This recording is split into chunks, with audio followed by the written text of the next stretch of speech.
بسم اللہ الرحمن الرحیم بسم اللہ الرحمن الرحیم التقصیر یجب فی عمرۃ التمتع بعد السعی التقصیر من شعر الرأس او غیرہ۔ عمرہ تمتع ہمارا موضوع چل رہا تھا، بلکہ عمرہ چل رہا تھا، چاہے وہ عمرہ تمتع ہو یا عمرہ مفردہ ہو، اعمال ایک جیسے ہوتے ہیں، فقط ایک فرق ہوتا ہے کہ عمرہ مفردہ میں بعد میں طواف النساء واجب ہوتا ہے، لیکن عمرہ تمتع میں نہیں ہوتا۔ خوب احرام باندھا، احرام کے بعد طواف کیا، طواف کے بعد 2 رکعت نماز پڑھی، پھر اس کے بعد صفا و مروہ کے درمیان سعی کی۔ صفا و مروہ کی سعی کرنے کے بعد جو واجب ہے وہ ہے التقصیر، یعنی مروہ کے مقام پر جب صفا سے مروہ آخری چکر جائے گا، وہاں مروہ تھوڑے سے بال کاٹے یا ناخن کاٹے۔ عمرہ تمتع میں حلق کی اجازت نہیں ہے، یعنی عمرہ تمتع میں فقط تقصیر، یعنی کچھ بال، وہ چاہے سر کے تھوڑے سے بال کاٹ لے، داڑھی کے بال کاٹ لے، مونچھوں کے کاٹ لے، ناخن کاٹ لے، یہ کرنا ہے۔ حلق یہ اس کی اجازت نہیں ہے، ٹھیک ہے جی۔ دوسرا کاٹنا ہے بالوں کو، ٹھیک ہے جی، کھینچنا نہیں ہے۔ بہرحال جب انسان عمرہ تمتع کر رہا ہو اور اس کے بعد تقصیر کر لے گا، تقصیر کے بعد تمام محرمات جو اس کے لیے احرام میں تھے وہ سارے حلال ہو جائیں گے۔ البتہ حلق کی اجازت اس کو نہیں ہے، حلق اس نے جا کر انشاءاللہ اور 10 ذی الحجہ کو مینا میں کرنا ہے، آگے اس کی بات آئے گی۔ جیسے احرام میں نیت قصد قربت واجب تھا، جیسے طواف میں نیت قصد قربت واجب تھا، جیسے سعی میں قصد قربت واجب تھا، تقصیر کو بھی نیت کرنی ہے کہ میں تقصیر، چونکہ یہ بھی افعال عبادت یعنی افعال عمرہ میں سے ایک فعل ہے، قصد بھی ہو اور قصد قربت بھی ہو۔ ٹھیک ہو گیا جی۔ خوب، اب ان پر دلیلیں چاہیے کہ تقصیر واجب ہے، اس پر کیا دلیل ہے۔ اسی طرح عمرہ تمتع میں تقصیر کرنی ہے، حلق کہتے ہیں پورے سر کو موڑ دینا، یہ مجزی نہیں ہے، اس پر کیا دلیل ہے۔ اسی طرح فرماتے ہیں قصد قربت کیوں ضروری ہے، بالکل آسان سی باتیں فرماتے ہیں۔ التقصیر یعنی جب عمرہ کی سعی مکمل کر لی، 7واں چکر اس کا مکمل ہوگا مروہ پر، اب جب 7 چکر سعی کے مکمل ہو گئے، یجب فی عمرۃ التمتع بعد سعی التقصیر، عمرہ تمتع میں سعی کے بعد تقصیر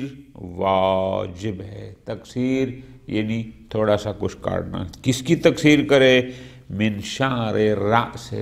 سر کے بالوں سے، او غیرہ، داڑھی کے بالوں سے، مونچھوں کے بالوں سے، اول اظفار، یا ناخن، تھوڑے سے ناخن کاٹ لے۔ ولا یکفی الحلق، اگر کوئی بندہ تقصیر نہیں کرتا بلکہ حلق پورا سر موڑ دیتا ہے، یہ کافی نہیں ہے۔ ولا نتھ ہوتا ہے بال کھینچنا، یہ بھی کافی نہیں ہے۔ البتہ لیس لہ محل خاص، جب بال کاٹنے تو اس کے لیے کوئی مقام مقرر نہیں کہ سر کے ادھر سے کاٹے، ادھر سے کاٹے، سامنے سے کاٹے، پیچھے سے داڑھی کی یہ سائڈ ہو فلان، نہ، بس بال کاٹنا۔ خوب، وَبِهِ تَحِلُّ جَمِيعُ مُحَرَّمَاتِ الْإِحْرَامِ، پس جب انسان تقصیر کر لے گا عمرہ تمتع میں، وہ چیزیں جو احرام کی وجہ سے اس پر حرام ہوئی تھیں وہ حلال ہو جائیں گی، عدا الحلق، البتہ حلق سر مڑانے کی اس کو اجازت اب بھی نہیں ہے۔ وَتَجِبُ فِيهِ نِيَّةُ الْقُرْبَى، اس تقصیر میں بھی قصد قربت شرط ہے۔ جیسے طواف میں قصد قربت شرط تھا، سعی میں طواف قصد قربت شرط تھا، احرام میں شرط تھا، تقصیر بھی چونکہ افعال عمرہ میں سے ایک فعل ہے، اس کے اجزاء میں سے ایک جز ہے اور یہ جز عبادت ہے، لہذا قصد قربت شرط ہے۔ والمستند فی ذالک، یہ جو احکام بیان ہوئے، یعنی پہلا حکم یہ تھا کہ تقصیر واجب ہے، دوسرا یہ تھا کہ حلق مجزی نہیں ہے، تیسرا یہ ہے کہ اس کی جگہ معین نہیں ہے، ٹھیک ہو گیا جی، نیت واجب ہے۔ ان پر دلیلیں کیا ہیں؟ فرماتے ہیں اما اصل وجوب التقصیر فی عمرۃ التمتع وکونہ فی بعد السعی، پہلی بات کہ عمرہ تمتع میں تقصیر واجب ہے اور یہ تقصیر سعی کے بعد ہونی چاہیے۔ اس پر دلیل نمبر 1، فمن ضروریات الفقہ، یہ بدیہیات فقہیہ میں سے ہے کہ تقصیر سعی کے بعد ہوتی ہے اور عمرہ تمتع میں تقصیر ہے، حلق نہیں ہے، ٹھیک۔ وَقَدْ يُسْتَدَلُّ لَهُ، ایک تو یہ ہو گیا۔ دوسرا، اس کے لیے بسا اوقات روایت صحیحہ معاویہ بن عمار سے بھی استدلال کیا جاتا ہے۔ روایت صحیحہ معاویہ بن عمار وہ کیا ہے؟ عن ابی عبداللہ علیہ السلام، اس نے روایت کی ہے امام جعفر صادق علیہ السلام سے کہ امام نے فرمایا اذا فرغت من سعیک، کہ جب تو صفا و مروہ کے درمیان سعی کرنے سے فارغ ہو جائے، وانت متمتع، در حال ہے کہ تو عمرہ بھی عمرہ تمتع کر رہا تھا، فَقَصِّرْ مِنْ شَعْرِكَ مِنْ جَوَانِبِهِ، تو اپنے بالوں میں سے جوانب یعنی سائڈوں سے بالوں کو کاٹ، وَلِحْيَتِكَ، اور اپنی داڑھی میں سے، وَخُذْ مِنْ شَارِبِكَ، اور اپنے مونچھوں میں سے، وَقَلِّمْ أَظْفَارَكَ، اور اپنے ناخنوں کو قلم کر یعنی ان کو کاٹ، وَابْقِ مِنْهَا لِحَجِّكَ، اور ان میں سے کچھ بچا لے حج کے لیے، فَإِذَا فَعَلْتَ ذَلِكَ، جب تو اس عمل کو انجام دے دے گا، فَقَدْ أَحْلَلْتَ مِنْ كُلِّ شَيْءٍ، تو گویا بس ہر چیز سے حلال ہو گیا، یعنی تو محل ہو گیا، تیرا احرام ختم ہو گیا، وہ جو محرمات احرام تھے وہ پابندیاں ختم ہو گئی، ٹھیک۔ بعض حضرات نے اس حدیث مبارکہ سے وجوب تقصیر پر استدلال کیا ہے۔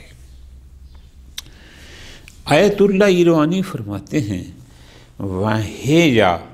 وَإِنْ كَانَتْ ظَاهِرَةً فِي اعْتِبَارِ التَّقْصِيرِ مِنْ جَمِيعِ مَا ذُكِرَ، اگرچہ یہ روایات اگر ہم اس میں غور کریں تو یہ ظہور رکھتی ہے کہ سر میں سے بھی کچھ بال کاٹنے ہیں، داڑھی سے بھی کاٹنے ہیں، مونچھوں سے بھی کاٹنے ہیں، ناخن بھی کاٹنے ہیں، چونکہ الفاظ تو ہی ہے نا، فَقَصِّرْ مِنْ شَعْرِكَ مِنْ جَوَانِبِهِ وَلِحْيَتِكَ وَخُذْ مِنْ شَارِبِكَ وَقَلِّمْ أَظْفَارَكَ، تو یہاں سے پتہ چلتا ہے کہ سب سے تھوڑا تھوڑا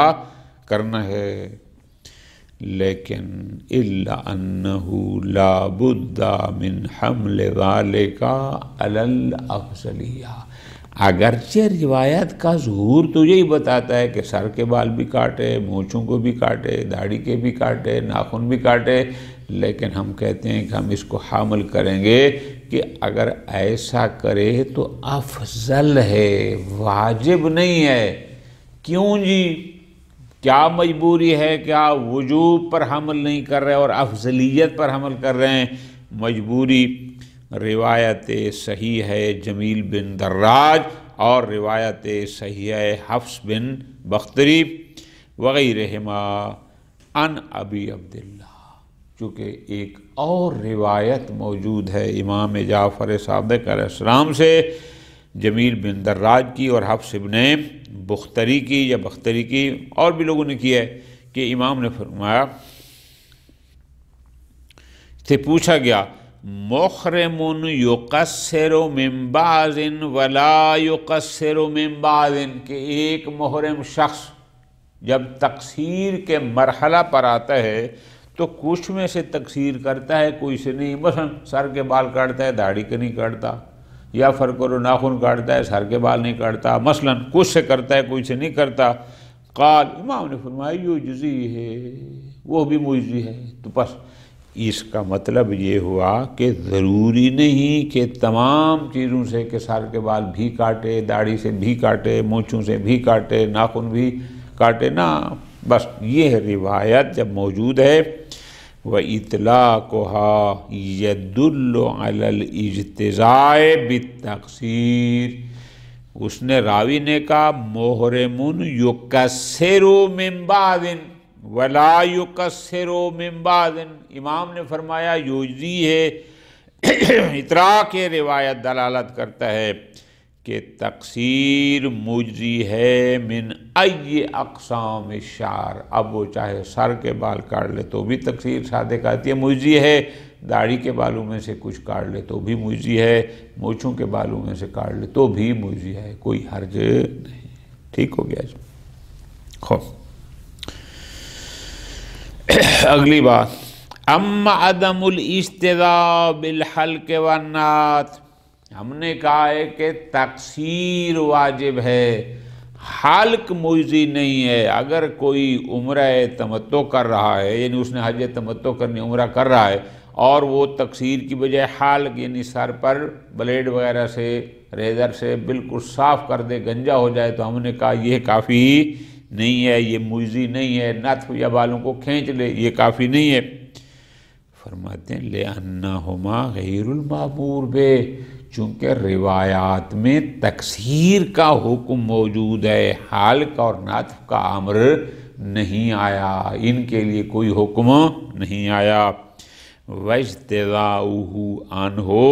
لہذا حلق کا تقصیر سے مجزی ہونا، تقصیر کے بارے میں تو امر آیا ہے لیکن حلق کے بارے میں امر نہیں آیا، تو اب حلق کا تقصیر کی بجائے مجزی ہونا یحتاج الی دلیل، یہ محتاج دلیل ہے، وہو مفقود، اور وہ دلیل ہمارے پاس یہاں موجود نہیں ہے، لہٰذا اس لیے کہتے ہیں کہ تقصیر واجب ہے، حلق مجزی نہیں ہے عمرہ تمتع میں۔ خوب، اما حلیت جمیع المحرمات بے، اگلی بات ہم نے کی تھی کہ جب انسان تقصیر کر لے گا تو تمام محرمات احرام اس کے لیے حلال ہو جائیں گے سوائے حلق کے۔ فرماتے ہیں لِتَصْرِیحِ ذَلِکَ فِی صحیح بِذَلِکَ فِی صحیحۃ معاویہ السالفہ، معاویہ بن عمار کی روایت میں یہی ہے کہ امام نے صراحت کے ساتھ کہا، آخر جملے تھے فَقَدْ أَحْلَلْتَ مِنْ كُلِّ شَيْءٍ، اب اس سے بڑی صراحت کیا ہو۔ ٹھیک ہے جی۔ اما استثناء الحلق، لیکن ہم نے ایک بات کی ہے کہ ٹھیک ہے محرمات احرام تقصیر کے بعد حلال ہو جائیں گے، لیکن ہم نے اوپر کہا تھا عدل حلق، یعنی حلق اس کی اجازت نہیں ہے، حلق عمرہ تمتع مجزی نہیں ہے، حلق یعنی پورا سر منڈوانا۔ اچھا، کیوں استثناء کیا کہ باقی محرمات تو سارے حلال ہو گئے اور صرف یہ نہیں ہوا؟ فرماتے ہیں لصحیحۃ جمیل بن دراج، روایت صحیح ہے جمیل بن دراج کی امام جعفر صادق علیہ الصلوۃ والسلام سے، اس روایت کی بنیاد پر کہہ رہے ہیں کہ تقصیر واجب ہے، حلق مجزی نہیں ہے، حلق حلال نہیں ہوگا۔ وہ روایت کیا ہے؟ وہ یہ کہ متمتع حلق رأسہ بمکہ، کہ ایک شخص حج تمتع کا، عمرہ تمتع کر رہا تھا اور اس نے مکہ میں ہی اپنے سر کا حلق کر لیا، یعنی مکہ میں ہی اپنا سر موڑ دیا، بال سارے صفا کر دیے۔ قال امام نے فرمایا توجہ کے ساتھ، ان کانا جاہلاً فلیس علیہ شیء، اگر تو وہ جاہل بالحکم تھا کہ اس کو یہ پتہ نہیں تھا کہ عمرہ تمتع میں تقصیر کرنی ہوتی ہے، حل کی اجازت نہیں ہے، اور اس نے کرا لیا، فلیس علیہ شیء، پھر تو اس پر کچھ واجب نہیں۔ لیکن وَإِن تَعَمَّدَ ذَلِكَ، لیکن اگر اس نے آمدن حل کرایا، جان بوجھ کر کیا، کب؟ فی اول شہور الحج ب30 یوما، اشہر حج ان 3 مہینوں کو کہتے ہیں، شوال، ذی القعدہ اور ذی الحج، شوال، ذی القعدہ، ذی الحج، یہ ہو گئے اشہر حج۔ فرماتے ہیں اگر تو اشہر حج کے پہلے 30 دنوں میں اس نے یہ عمرہ تمتع کیا اور حل کرا لیا، یعنی 1 شوال سے 30 دن تک کے اندر اندر اس نے کرا لیا، آمدن حل کیا، فلیس علیہ شیء، پھر تو اس پر کوئی کفارہ واجب نہیں ہے۔ وَإِن تَعَمَّدَ بَعْدَ 30 یوماً، لیکن اگر اس نے اشہر حج کے 30 دن گزر چکے تھے، مراد کیا؟ یعنی 1 شوال کے بعد سے 30 دن گزر گئے تھے اور اس نے آمدن حل کرایا، التی یوفر فیہا الشعر، جبکہ اس میں تو بالوں کو چھوڑ دیا جاتا ہے، یعنی نہیں کاٹے جاتے، لمبے کیے جاتے ہیں، کہ اس لیے للحج، تاکہ حج کے لیے 10 ذی الحج کو جب ہم حل کرائیں تو بال بڑے ہوں، اور اس نے یہ کیا، فَإِنَّ عَلَيْهِ دَمًا يُحْرِقُهُ، تو اس پر ایک خون واجب ہے، پھر وہ کفارات میں آئے گا کہ ایک بکرا واجب ہے، فلان ہے، فلان ہے۔ اب ذرا غور کرنا ہے، آپ فرماتے ہیں فَإِنَّ وُجُوبَ التَّكْفِيرِ، امام علیہ السلام کا 23 دن کے بعد اگر کوئی عمرہ تمتع میں حل کراتا ہے تو فرماتے ہیں اس پر کفارہ واجب ہے، بعد مضی 30 یوما من اول شوال الذي هو اول اشہر الحج، وجوب تکفیر یلازم عرفا الحرمت، یہ ملازم عرفی ہے حرمت کے، اگر وہ حلق حرام نہ ہوتا تو کفارہ واجب نہ ہوتا، کفارہ کا واجب ہونا ملازم ہے اس بات کے کہ وہ جائز نہیں تھا، ٹھیک ہے جی، حرام تھا۔ خوب، وَمَعَهُ تَكُونُ الصَّحِيحَةُ الْمَذْكُورَةُ مُخَصَّصَةً لِصَحِيحَةِ مُعَاوِيَةِ سابقہ، پس اس کا مطلب یہ روایت صحیحہ مخصص بن جائے گی اور اس روایت کی جو روایت معاویہ تھی، ٹھیک ہو گیا جی، جو ہم نے پہلے پڑھی ہے۔ اچھا، آگے فرماتے ہیں ہاں خوب، وَلَكِنَّ الْمُخْتَارَ لَدَى الْمَشْهُورِ جَوَازُ الْحَلْ، اس روایت کے اس انداز کو دیکھیں کہ جہاں امام نے کفارہ کو واجب قرار دیا تو کفارہ کا وجوب عرفاً ملازم ہے، کہ اس کا مطلب ہے وہ جو حلق اس نے آمدن کیا تھا وہ حرام تھا، پر اس کا مطلب ہے آمدن، یعنی اس کا مطلب یہ ہوا کہ عمرہ تمتع میں 30 دن کے بعد اگر کر رہا ہے، اول شوال کے 30 دن بعد، تو اس پر حلق حرام ہے، جو کفارہ واجب ہے۔ وَلَكِنَّ الْمُخْتَارَ لَدَى الْمَشْهُورِ، لیکن ہم مشہور کو دیکھتے ہیں، ان کا یہ ہے کہ نہیں، جواز الحلق ایضاً بعد تقصیر، کے تقصیر کے بعد حلق بھی جائز ہے، یعنی وہ تقصیر کے حلق کی حرمت کے قائل نہیں ہیں بلکہ تقصیر کے بھی جواز کے قائل ہیں، ٹھیک۔ فرماتے ہیں وَفَتْوَاهُمْ هَذِهِ عَلَى خِلَافِ الرِّوَایَةِ، ان مشہور کا جواز حلق کا فتویٰ دینا اس روایت کے خلاف ہے، بالرغم میں موجود ہے بین ایدیہم، جبکہ یہ روایت ان کے سامنے موجود تھی۔ اگر ہمارے سامنے یہ موجود ہے جس کو ہم نے پڑھا بھی ہے، دیکھا بھی ہے، لکھا بھی ہے، تو یہ روایت انہوں نے بھی دیکھی تھی، ان کے سامنے بھی تھی۔ اس روایت کے ان کے سامنے موجود ہونے کے باوجود، پڑھنے دیکھنے کے باوجود بھی وہ جواز کا جو فتویٰ دے رہے ہیں کہ حلق جائز ہے، تاکہ حائلاً بیدون الجزم بالفتویٰ بالتحریم، یہ رکاوٹ بن جائے گا کیا کہ ہم حرمت حلق کا فتویٰ جزماً اور صراحتاً نہیں دے سکتے۔ یہ روایت ہمارے سامنے ہے، یہ روایت مشہور کے سامنے بھی تھی، لیکن مشہور نے پھر بھی جواز کا فتویٰ دیا، تو اس کا مطلب ہے ہم جزماً اور قاطع بن کر حرمت حلق کا فتویٰ نہیں دے سکتے۔ پس وتحتم التنزل علی الاحتیاط، لہذا ہمیں احتیاط کی طرف تھوڑا سا پیچھے ہٹنا ہوگا، آنا ہوگا کہ ہم یہ کہیں کہ احتیاط واجب یہ ہے کہ عمرہ تمتع میں حلق نہ کیا جائے، لیکن حرمت کا فتویٰ تھوڑا سا مشکل ہے۔ ٹھیک ہو گیا جی، خوب۔ وَأَمَّا لُزُومُ قَصْدِ الْقُرْبَى، جناب اس تقسیر میں قصد قربت کیوں شرط ہے، قصد قربت کیوں لازم ہے، اس کی دلیل فَلِمَا تَقَدَّمَ فِي الطَّوَافِ، دلیل وہی ہے چونکہ تقسیر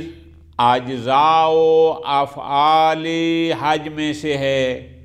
یہ عمرہ تمتع بھی اسی حج تمتع کا حصہ ہے، اور یہ عبادت ہے، اور عبادت بغیر قصد قربت کے نہیں ہوتی، لہذا ضروری ہے کہ تقسیر کو بھی قصد قربت کے ساتھ انجام دیا جائے، بغیر قصد قربت کے یہ عبادت شمار نہیں ہوگی، جب عبادت نہیں ہوگی تو پھر وہ مجزی نہیں ہوگی، افعال عمرہ میں سے نہیں ہوگی، اور اگر عمرہ کسی فعل کو آمدن نہ کریں تو پھر آدمی محل نہیں ہو سکتا۔ ٹھیک ہو گیا، یہاں تک آ گئی بحث عمرے کی۔ بحمداللہ احرام، طواف، رکعتین، سعی، تقصیر، عمرہ ہو گیا آپ کا مکمل، اور اس کے بعد انشاءاللہ بھی دیگر احکام حج کے ہیں۔ آج 15 شعبان ہے، آپ سب کو عید مبارک۔ تو آج کا درس چلو آج مختصر کر کے یہیں ختم کرتے ہیں، انشاءاللہ اگلے درس میں پھر وقوف عرفات کے واجبات کو شروع کریں گے۔ وصلی اللہ علی محمد وآل محمد۔